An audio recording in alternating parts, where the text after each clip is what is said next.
message today. Thank you very much.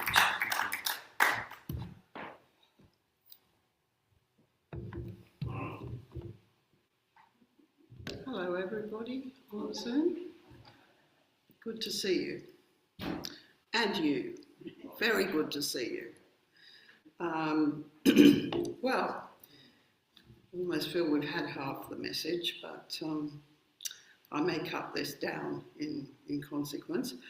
So America's had its Thanksgiving weekend. It's a really big thing in that country, and of course it's harvest time. And it's a superb preparation to become receptive for the Christmas themes and the spirit of rebirth. And that agricultural connection is one of the most ancient rituals on the planet. We know, all of you know, I know you know, that remembering to give thanks and praise for what we are truly grateful for in our lives does open the way to a greater appreciation and joy in living.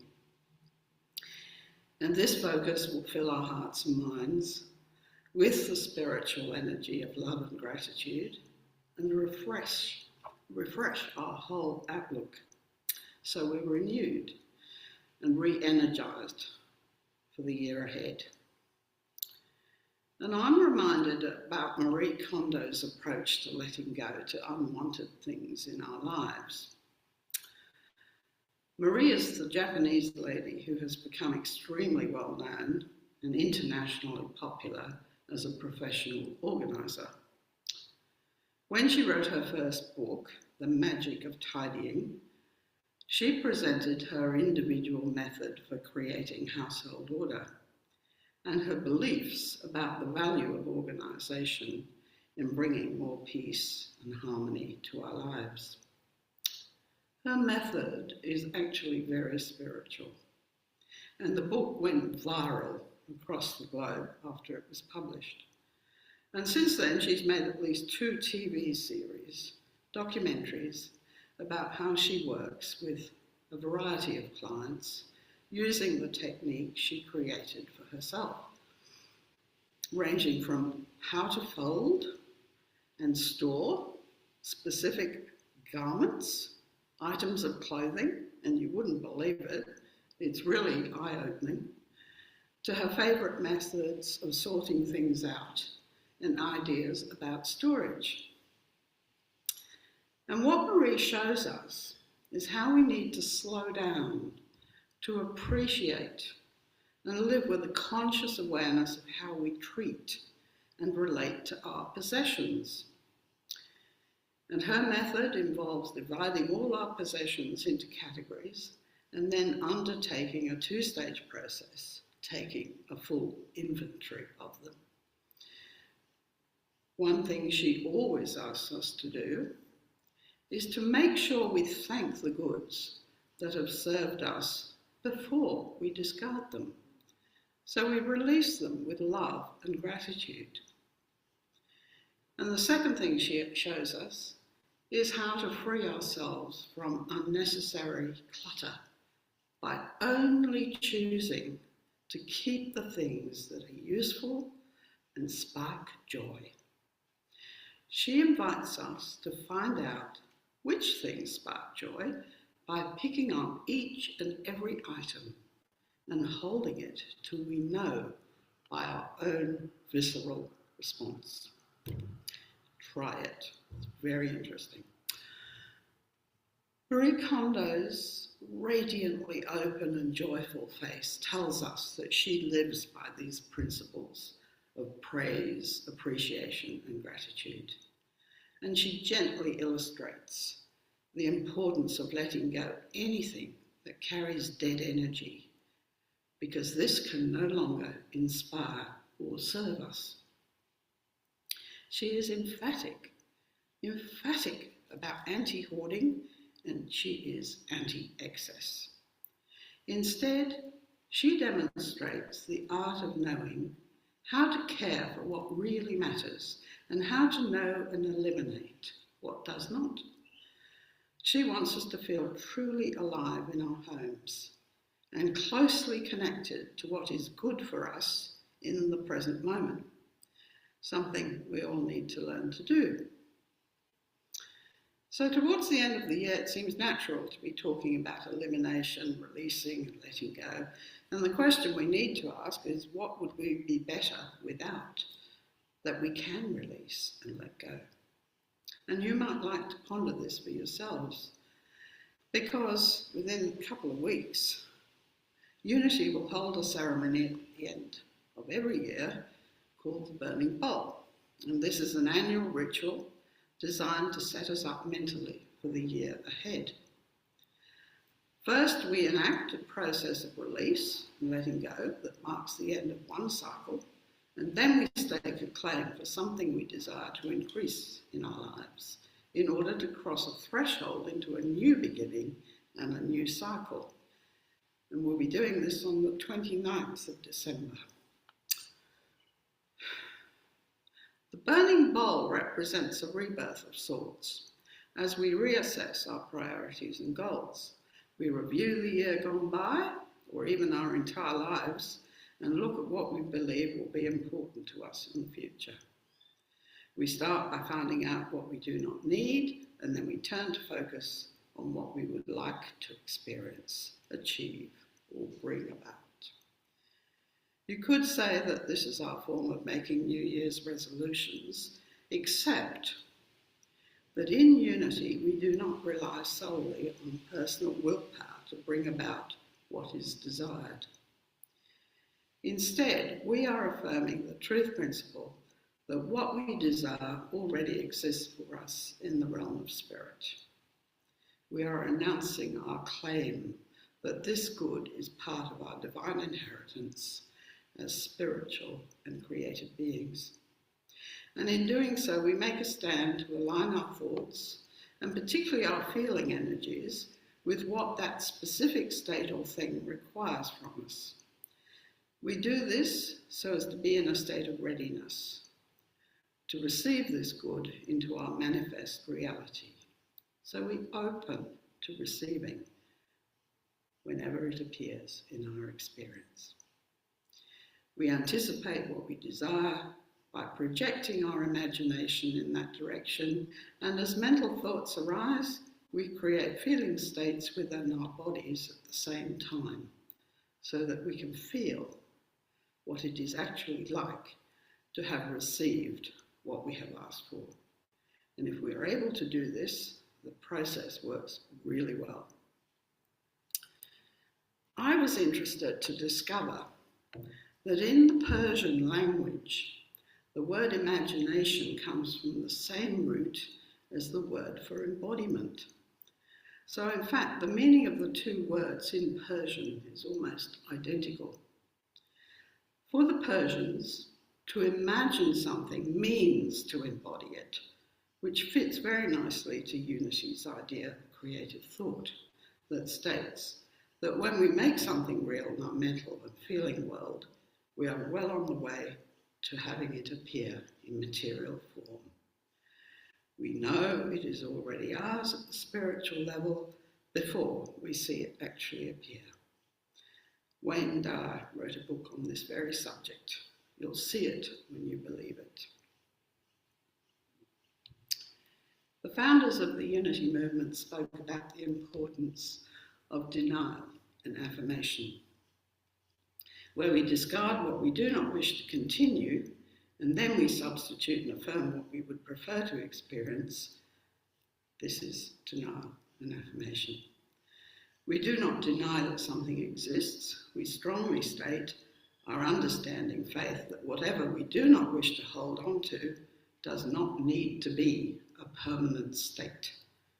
Just because we have experienced something and may still be experiencing it does not mean it has to continue. In essence, we're simply deciding to remove it from our experience by becoming receptive to another condition. And this practice is immensely liberating once we grasp its implications. You shall know the truth, and the truth shall set you free. If we sum up what all the Unity teachings are about in one statement, I would say it might be we all have so much more power to create than we realise. We benefit greatly by learning how to use that inherent creative power of spirit, firstly by understanding how it works, and secondly by learning how to put it into practice. And if you do practice this correctly, once you experience results, you will be led further into deeper spiritual study. However, much as we like to create harmony and order in our lives, we can never live in a fixed state of any kind. Things need to change. We are always caught up in a state of flux and flow. This life is a dynamic process that does not allow us to rest for too long in one place. Life is not stasis. Sooner or later, our apple cart must be turned over, and we will need to deal with disturbance and new factors because we are always entwined in the ongoing creative process of life that is so much bigger and more mysterious than our egoic identity. Life requires everything to keep adapting. If we cooperate and learn how to use our energies creatively, we grow in power.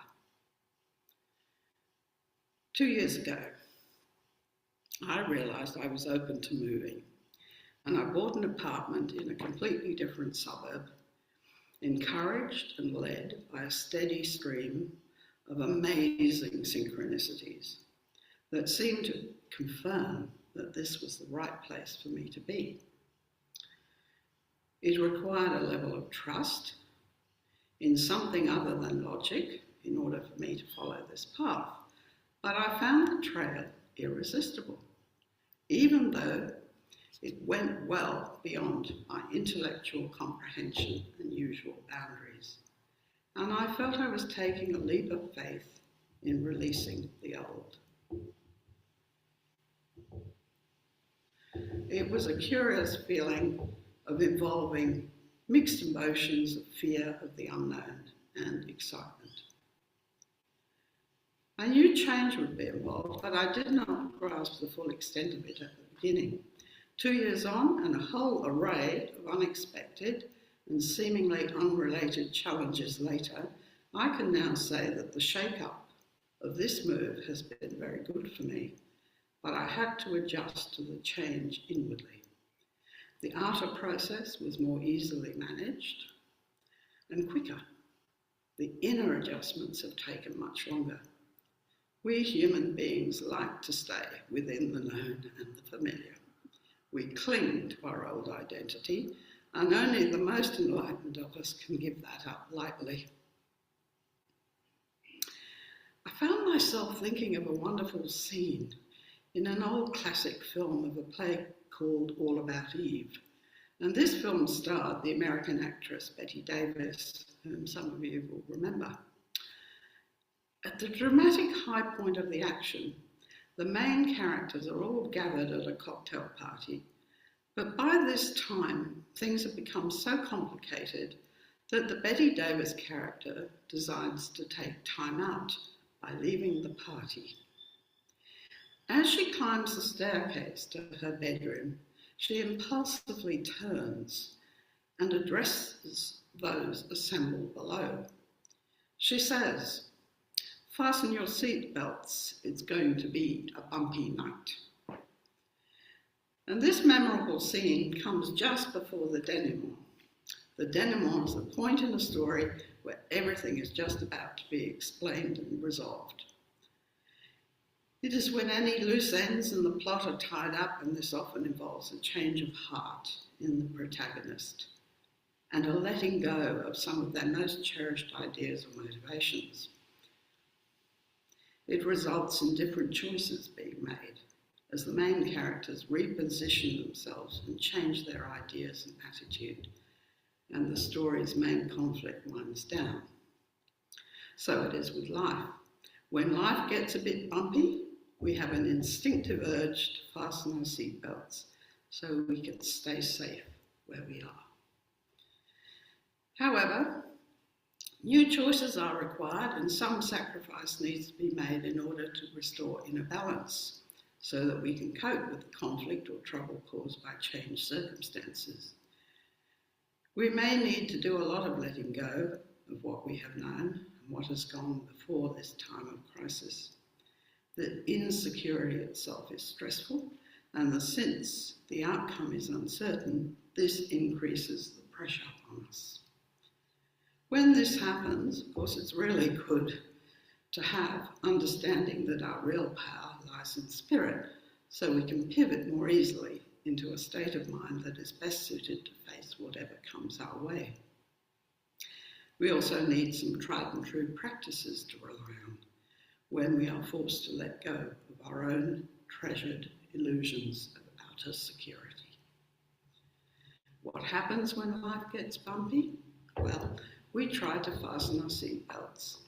We try to stay secure in what we know, even though we also know this is no longer really possible. We feel we have lost control, and without the inner resources of spirit to support us, we can fall into a vortex of spiraling emotions and confusion until we adjust.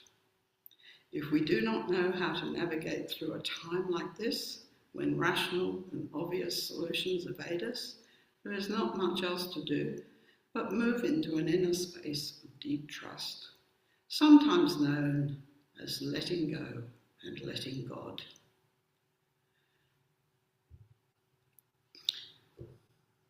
Unity uses the phrase let go and let God, but I have often heard this confound people. Even unity people sometimes get confused about what is intended here. They may ask, is this let go and let God seriously suggesting that I can do nothing and that I must give up doing anything about the situation in which I find myself? And then what about the other phrase you often hear quoted among unity people that says we should still be prepared to move our feet even when we are praying affirmatively about something? And these two bits of advice seem to contradict each other.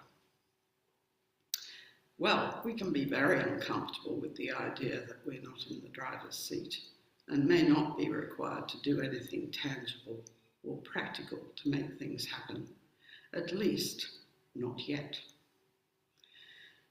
But we should move our feet if and as long as we receive clear inner guidance to do something, which usually comes to us in a very specific way. If not, Charles Fillmore insists we do not take any outer action until we know definitively and precisely what it is that we should do. He strongly advises us not to intervene until and only if this inner guidance comes. If not, we should simply wait until it does. And the rationale for this is that we cannot know the whole picture and what other matters are in play involved in this particular situation. But we can always take positive creative action in our own lives when it does not interfere with others. At one time of what I wanted and where I wanted to be, what let God really means.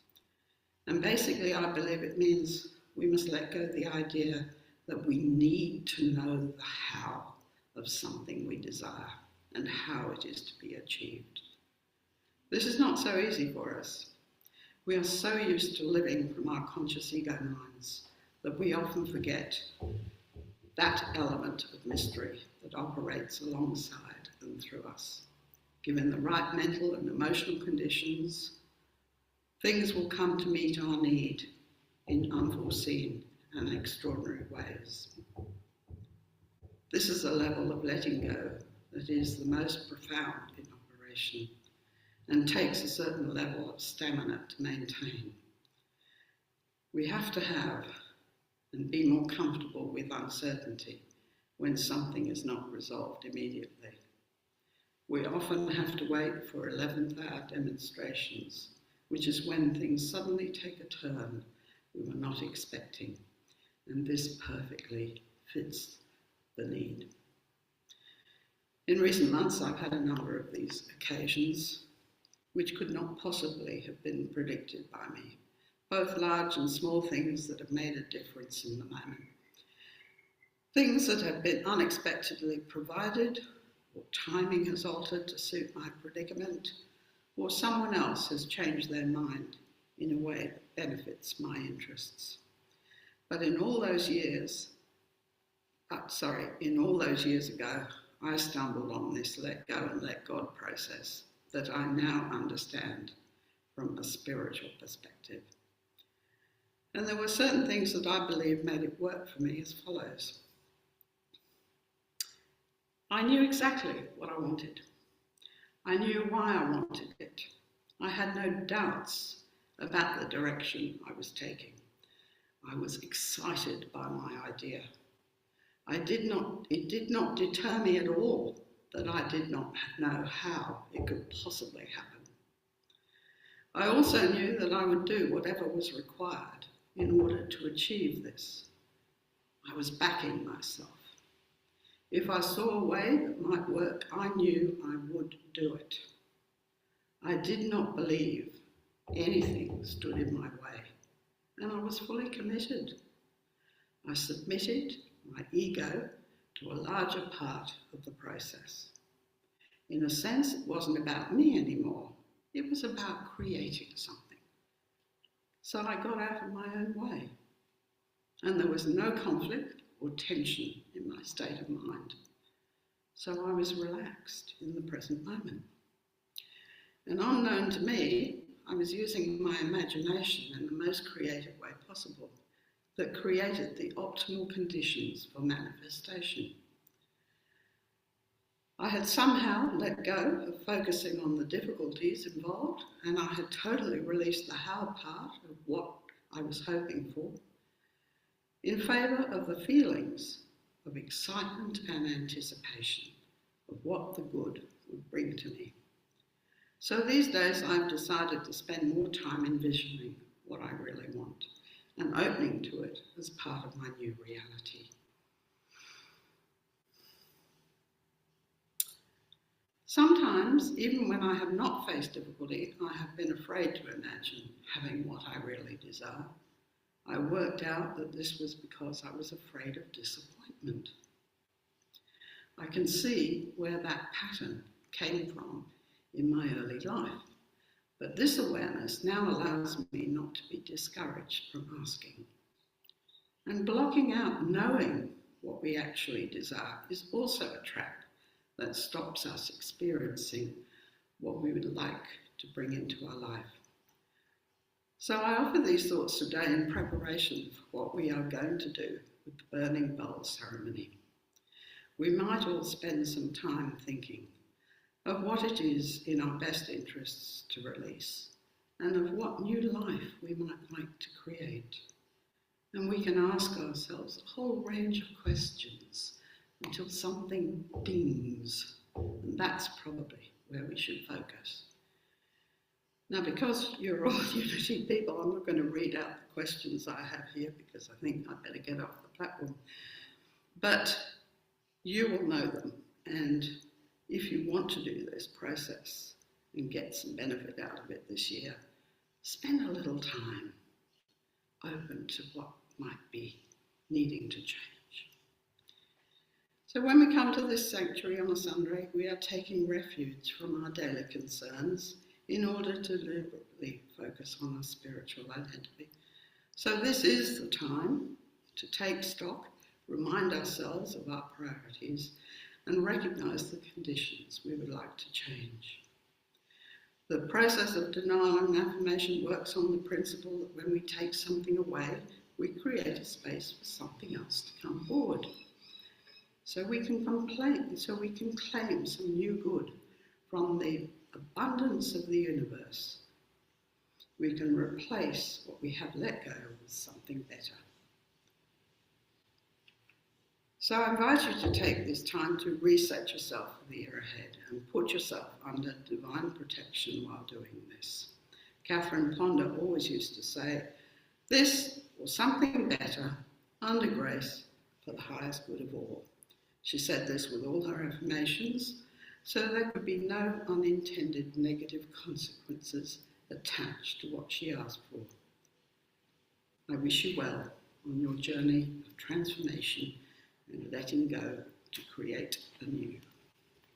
Thank you.